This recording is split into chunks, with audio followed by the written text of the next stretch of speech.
J'étais en voyage d'affaires, parlant en FaceTime avec mon mari chaque soir, même routine, même sourire.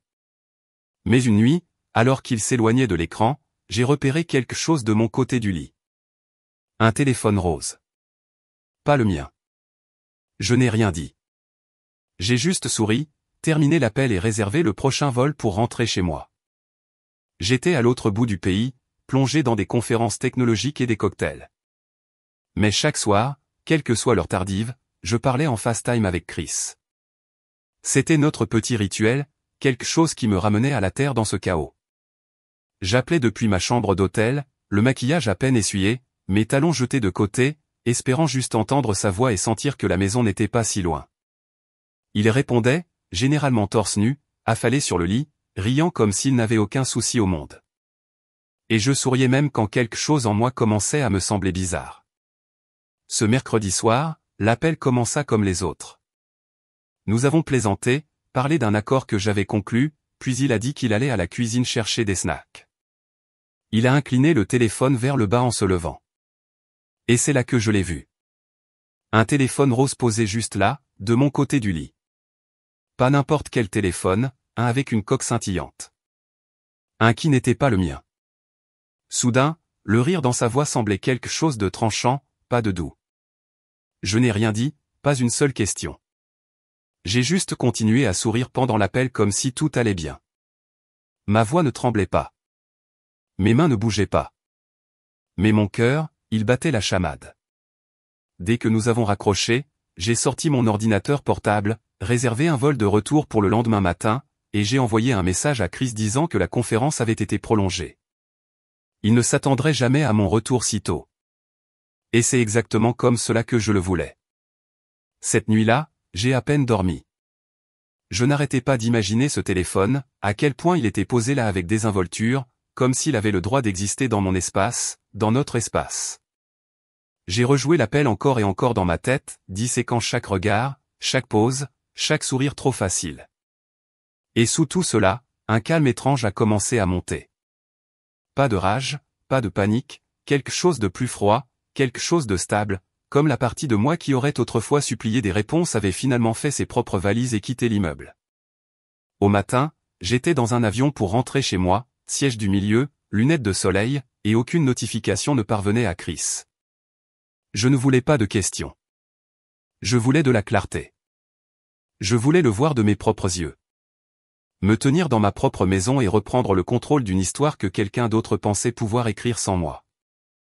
J'ai loué une voiture à l'aéroport, l'ai garée à 2 pâtés de maison de notre maison, et j'ai parcouru le reste du chemin le cœur battant, mais les mains immobiles. Je me suis arrêté un instant devant la porte, la clé de secours à la main, respirant l'air comme si j'allais entrer dans la vie de quelqu'un d'autre, car d'une certaine manière, c'était le cas. La mienne avait changé, peut-être pour toujours. Et la femme qui déverrouillait cette porte n'était pas la même que celle qui lui avait dit au revoir à l'aéroport quelques jours plus tôt. Je me suis glissé silencieusement comme une invitée dans ma propre maison. Et il n'a pas fallu longtemps avant que je l'entende. Musique douce, pas à l'étage, et le son qui a tout scellé. Des rires. Le rire d'une femme. J'ai appuyé sur le bouton d'enregistrement de mon téléphone, les doigts stables, le souffle court. Chaque craquement de l'escalier semblait plus fort qu'il ne le devrait, comme si la maison les avertissait, ou peut-être moi. Mais je ne me suis pas arrêté. J'ai monté les marches une par une, attiré par le son d'eux. Les gloussements, les murmures étouffés, le léger bruit des corps désinvoltes bougeant dans un espace que j'appelais autrefois sûr. La porte de ma chambre était fermée, mais la lumière filtrait par la fente. Et la musique, c'était une de mes playlists, quelle audace. Je suis resté là une seconde, le téléphone pointé droit devant, puis j'ai ouvert la porte avec force. Et là, ils étaient, Chris et elle, enlacés dans mes draps, riant comme si tout cela était une blague. Pendant un instant, personne n'a dit un mot. Ses yeux se sont écarquillés.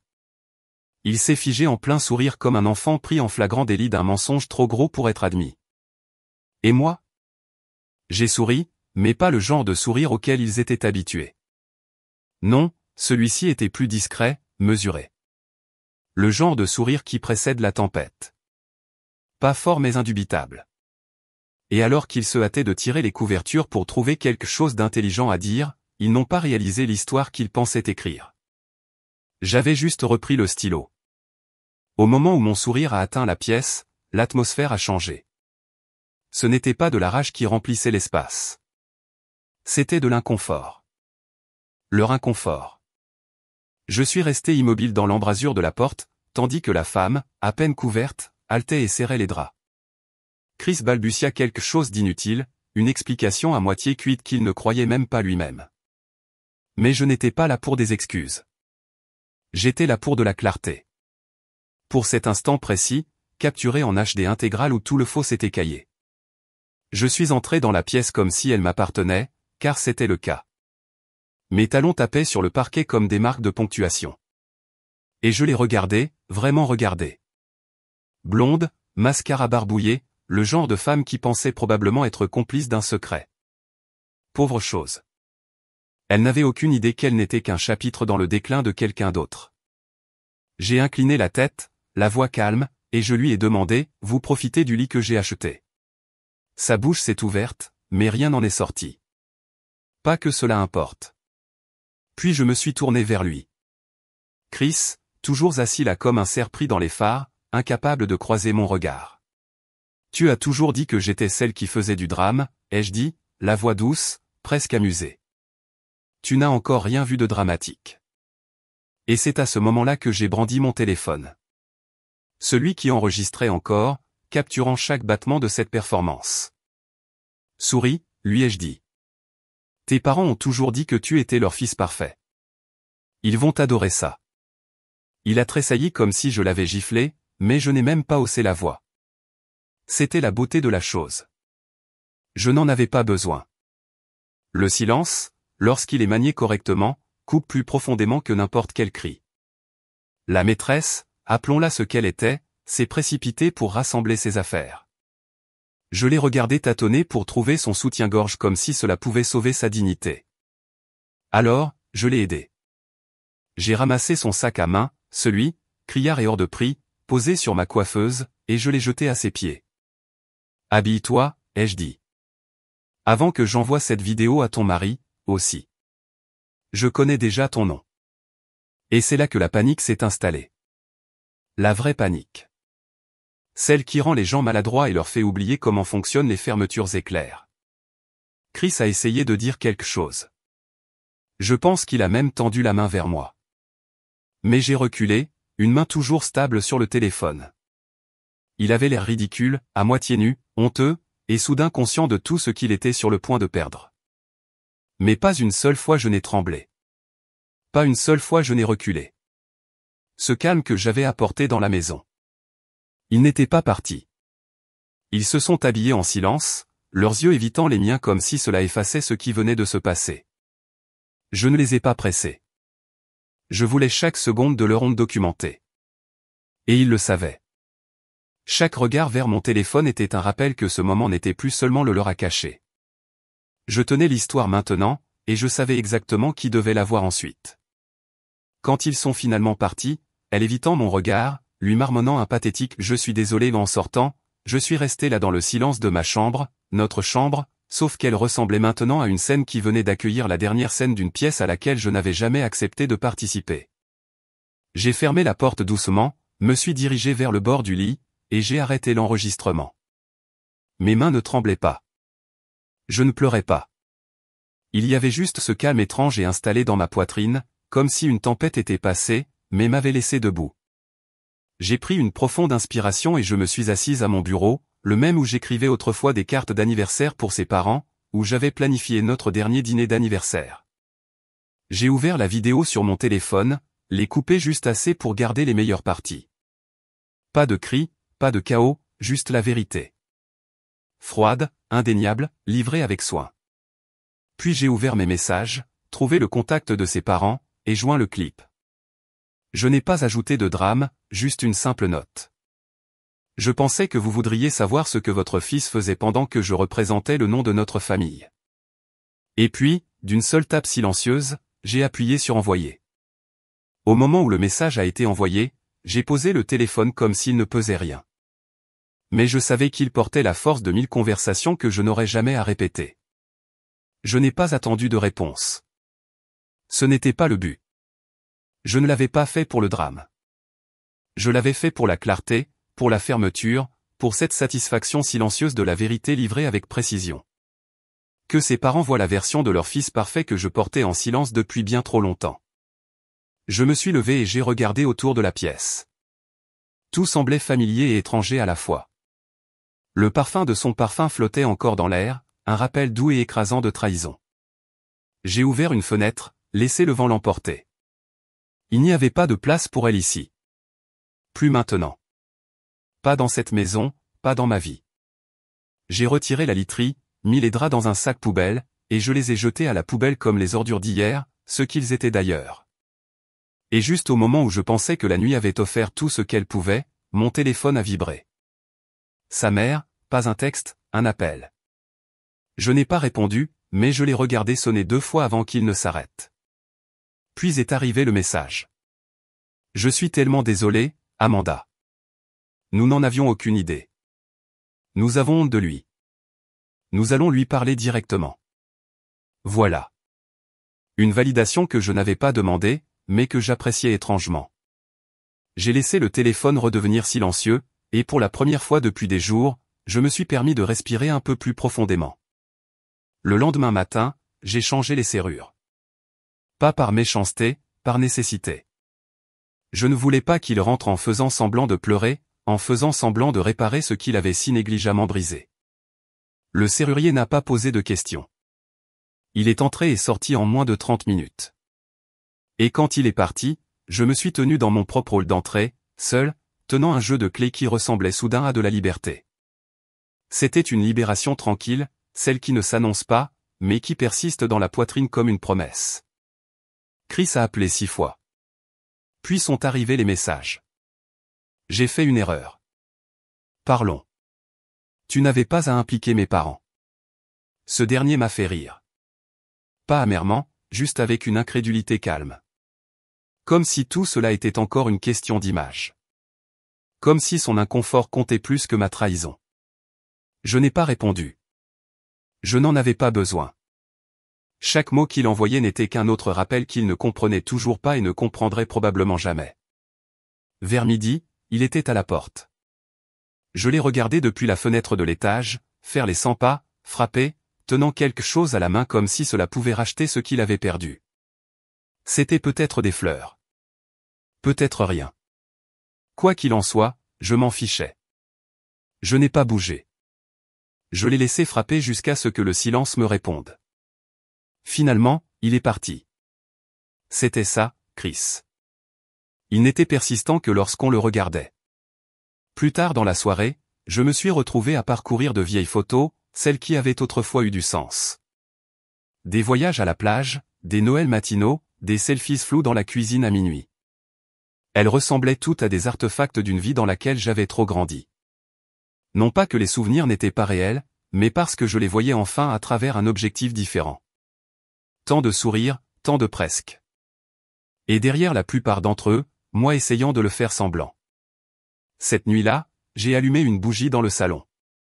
Pas pour le romantisme, pas pour l'ambiance, pour la paix.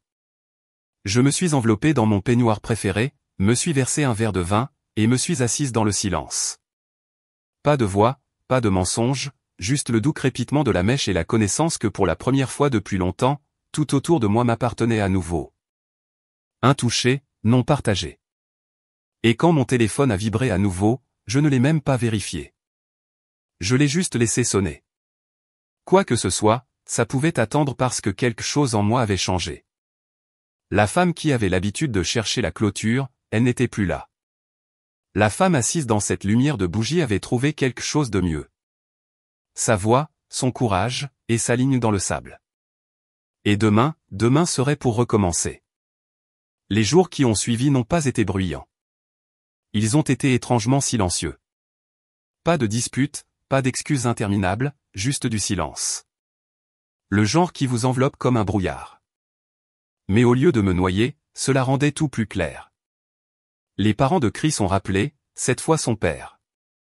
Sa voix s'est brisée en s'excusant, non seulement pour ce que Chris avait fait, mais pour les années pendant lesquelles ils m'ont regardé sans me voir. C'était étrangement guérisseur d'entendre des remords de quelqu'un qui m'avait autrefois qualifié de trop ambitieuse. Chris, en revanche, s'effondrait. La nouvelle s'est répandue. Nos amis n'étaient pas idiots, surtout pas les femmes. Je n'avais pas besoin de dire un mot. Les gens savaient qu'il était écarté des cercles qu'il avait l'habitude de dominer. La monnaie sociale sur laquelle il prospérait s'est tarie. Et bien que je ne cherchais pas la vengeance, je n'allais pas le protéger non plus. Plus maintenant. Ce qu'il avait choisi de faire était sa legacy à porter, et je n'avais aucune intention d'adoucir le coup. J'ai demandé le divorce discrètement, méthodiquement. Pas de cris, pas de théâtralité au tribunal, juste des papiers, des signatures, juste moi assise en face d'un avocat qui me regardait avec quelque chose que je n'avais pas vu depuis un moment. Le respect. Chaque case cochée, chaque actif documenté. Je ne laissais rien derrière. Ni souvenir, ni argent, ni dignité. Je faisais du ménage et cette fois, je balayais à fond. Chris a essayé de sauver quelque chose, n'importe quoi. Il a laissé des messages vocaux qui sonnaient répétés, comme des excuses qu'il avait cherchées sur Google à 3 heures du matin. J'ai écouté le premier, Justin. Il a commencé par « Je ne voulais pas que cela aille si loin », ce qui m'a dit tout ce que j'avais besoin de savoir. Il n'était pas désolé de ce qu'il avait fait. Il était désolé d'avoir été pris. C'était la différence. C'est pourquoi je n'ai jamais répondu car je savais qu'un homme comme ça ne cherchait pas le pardon. Il cherchait un bouton de réinitialisation. Je l'ai bloqué. Téléphone, email, réseaux sociaux, tous les points d'accès. Pas par méchanceté, mais par autopréservation. J'ai refusé de faire de la place pour quelqu'un qui ne valorisait pas l'espace qu'il avait autrefois. Pendant ce temps, sa vie continuait de lui échapper. L'autre femme, elle a disparu. Peut-être qu'elle a réalisé qu'elle n'a jamais été spéciale, juste pratique. Peut-être que son mari l'a découvert aussi. Je ne me suis pas soucié de le découvrir. Ce n'était pas mon poids à porter. Ce qui m'a le plus frappé au cours de ces semaines, ce n'est pas ce que j'avais perdu. C'est ce qui ne me manquait pas. Les fausses assurances, le fait de marcher sur des œufs, la façon dont j'avais l'habitude de me remettre en question quand quelque chose n'allait pas. Cette version de moi avait disparu. Et à sa place se tenait une femme qui ne vacillait pas face à la vérité. Une femme qui a arrêté de rétrécir pour que les autres se sentent plus grands. J'ai commencé à reprendre ma place. Pas seulement physiquement, mais aussi émotionnellement. J'ai vidé les tiroirs, emballé de vieilles photos, fait don des souvenirs de voyages qui étaient censés signifier quelque chose. Je n'effaçais pas l'histoire. Je m'en libérais. Chaque acte semblait une révolution silencieuse. Repeindre un mur, réaménager les meubles, accrocher de l'art qui me parlait, pas nous. La maison a commencé à sembler moins hantée, comme si, peut-être, juste peut-être, elle pouvait redevenir une maison. Les amis ont commencé à m'inviter. Des brunchs, des soirées cinéma, des expositions d'art. Je me présentais avec du rouge à lèvres que je n'avais pas porté depuis des années, des talons qui ramassaient autrefois la poussière. Ils disaient des choses comme « Tu as l'air plus légère ». Et je hochais la tête parce qu'ils avaient raison. Je ne le portais plus. Je ne portais plus les excuses, les doutes, le rétrécissement. J'entrais dans les pièces comme si je méritais d'être là parce que c'était le cas. Et pour une fois, je n'ai pas eu l'impression de devoir m'expliquer. La nuit, j'allumais une bougie, ouvrais un journal, et écrivais une chose que j'avais retrouvée ce jour-là. Certains jours, c'était petit, comme choisir mon plat à emporter préféré sans compromis. D'autres jours, c'était plus important, comme me tenir devant un miroir et aimer ce que je voyais. Il ne s'agissait plus de vengeance. Il s'agissait de renaissance. Et en fermant chaque page, j'ai réalisé que le dernier chapitre de ce mariage était déjà écrit. Et j'étais déjà à mi-chemin d'en écrire un tout nouveau. Le premier matin, je me suis réveillé et j'ai oublié de penser à lui. C'était ça, le jalon dont personne ne parle. Pas de grands moments, pas de feu d'artifice, juste le soleil coulant à travers la fenêtre et un calme qui ne faisait plus mal. Je me suis levé, et fait mon café comme je l'aime, fort, sans sucre, et je me suis tenu dans la cuisine pieds nus, fredonnant une chanson que je n'avais pas entendue depuis des années. C'est ça la guérison. Elle ne frappe pas à la porte. Elle emménage lentement et commence à réaménager les choses. J'ai d'abord redécoré la chambre, pas par amertume, mais par intention. Nouveau drap, nouveau rideau. J'ai même peint les murs d'une nuance audacieuse de bleu, quelque chose que j'avais toujours voulu, mais qu'il avait qualifié de trop dramatique. J'ai souri en passant la brosse, pensant, drôle. J'avais l'habitude de me tempérer pour un homme qui ne savait pas gérer la couleur. Pièce par pièce, j'ai récupéré la maison. Et avec chaque bougie que j'allumais, chaque tiroir que je vidais, j'avais l'impression de me recoller moi-même, morceau par beau morceau. En ligne, j'ai commencé à partager de petits aperçus. Rien d'évident, juste des légendes comme « les limites sont belles ». Ou, parfois, la fin est le début dont vous aviez besoin. Les gens ont remarqué, les messages ont commencé à affluer. Des femmes à qui je n'avais pas parlé depuis des années m'envoyaient des messages pour dire « merci ». J'en avais besoin. Ou, tu n'as aucune idée à quel point je m'identifie. Je n'essayais pas de devenir un symbole. Je disais juste la vérité. Et il s'avère que la vérité a une manière d'écho dans le cœur de ceux qui en avaient le plus besoin. Chris, quant à lui, s'effondrait à la vue de tous. La rumeur disait que la maîtresse l'avait quitté peu après le scandale.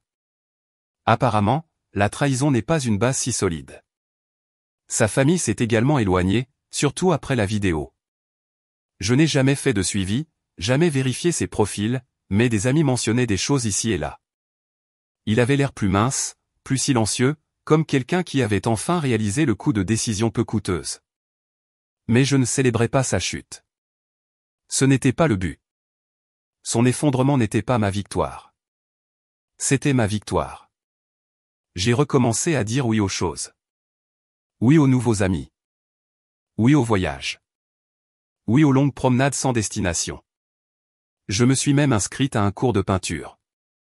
Et le premier jour, debout devant une toile vierge, j'ai presque ri parce que pour la première fois, le vide ne me faisait pas peur. Il m'enthousiasmait. Il signifiait la possibilité. Il signifiait que je devais choisir ce qui allait suivre.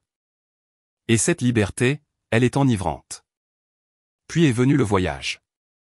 Un billet solo pour l'Europe. Rome d'abord. J'ai réservé sans demander l'avis de personne, j'ai fait ma valise légèrement, et j'ai embarqué dans cet avion avec rien d'autre qu'un journal et un cœur grand ouvert. La première nuit, je me suis retrouvé sur une terrasse tranquille surplombant la ville, un verre de vin rouge à la main. L'air était chaud, le ciel doux et orangé. J'ai sorti mon téléphone, pris une photo, et envoyé un message à ma meilleure amie à la maison. Il pensait m'avoir brisé, mais il n'a fait qu'ouvrir la place à la femme que j'étais censé devenir. Je suis resté sur cette terrasse pendant des heures, regardant les étrangers passer en bas, chacun avec une histoire, un secret, une seconde chance à eux. Il y avait quelque chose de réconfortant là-dedans, dans la réalisation que nous sommes tous en train de rassembler les choses. Nous nous réécrivons de petites manières silencieuses. Et pour la première fois, depuis ce qui a semblé une éternité, je n'étais pas alourdi par ce qui m'avait été enlevé. J'étais porté par ce que j'avais récupéré, par qui j'étais devenu sans avoir besoin d'être la femme de quelqu'un, la seconde pensée de quelqu'un, la preuve de loyauté de quelqu'un. Les jours en Europe se sont brouillés magnifiquement. Des matins avec de l'espresso et des carnets de croquis, des après-midi aérés dans des ruelles ensoleillées, goûtant la liberté à chaque bouchée de pâte. Et les nuits, celle-là était à moi. Passer à écrire, à réfléchir, à rêver à nouveau. Pas seulement de ce qui allait suivre, mais de qui je voulais être dans le silence intermédiaire. Pas Amanda l'a trahi. Amanda, l'auteur de son propre après-coup. Et cette version de moi, elle était radieuse. Je ne suis pas rentré chez moi avec des souvenirs. Je suis rentré avec un sens de moi que je n'avais pas ressenti depuis des années. Et bien que je savais que la vie offrirait encore des blessures, je savais aussi ceci. J'avais déjà survécu à un chagrin destiné à me briser. Et j'avais construit quelque chose de beau à partir des décombres. Parce que parfois, le fond n'est pas la fin. C'est la fondation. Et de ma fondation, je me suis élevé.